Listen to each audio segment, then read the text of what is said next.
Сәлеметсіздер ме? Мен Гүлбақыт Қобыланқызы, Павлодар ауданы Кеңес негізгі білім беру мектебінің химия пәні мұғалімі боламын.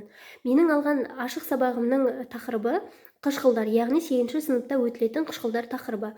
Бүгінгі тақырыпта сабақтың мақсаты оқушылар жалпы химиядағы қышқылдар туралы ұғымдармен танысу. Яғни соның ішінде қышқылдарға қатысты олардың құрамды және өндірісте қолданылуы, сонымен қатар оларға арналған есептер шығарумен негізделді.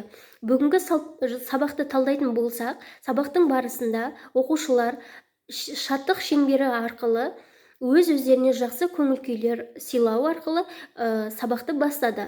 Яғни сабақты бастамас бұрын оқушыларға арнайы көрсетілген суреттер арқылы олар сол заттарға қандай дүниелердің тән екенін таныстырды. Яғни суреттерде көрсетілгендей лимон, сүт өнімдері және құрт, сонымен қатар қымыз берілген. Осы суреттерге қарап оқушылар сабақтың жаңағы тақырыбын ашты.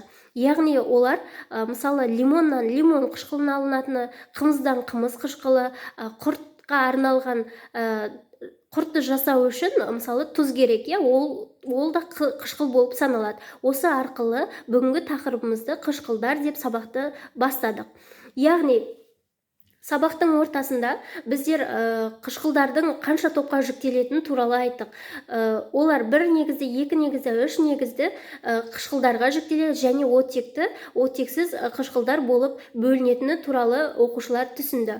Сонымен қатар оқушылар тұрмыс жағдайда қолданылатын қышқылдарға көп мән берді. Мысалы, үйде қолданылатын сірке қышқылының құрамында жай ғана қарапайым алманың бар екені туралы ұғынды.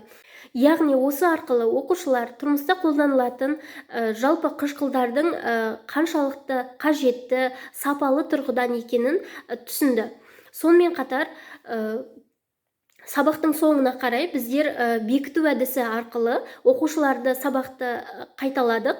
Яғни осы берілген сұрақтар арқылы оқушылар сабақты бекітті. Ол сұрақтарда оқушылар өз ойларын жеткізді, қайда қолданылатыны, не мақсатта қолданылатыны, қышқылдар дегеннің қандай ұғым екені туралы оқушылар түсіндіріп, өз ойларын қорытындылап сабақты аяқтады.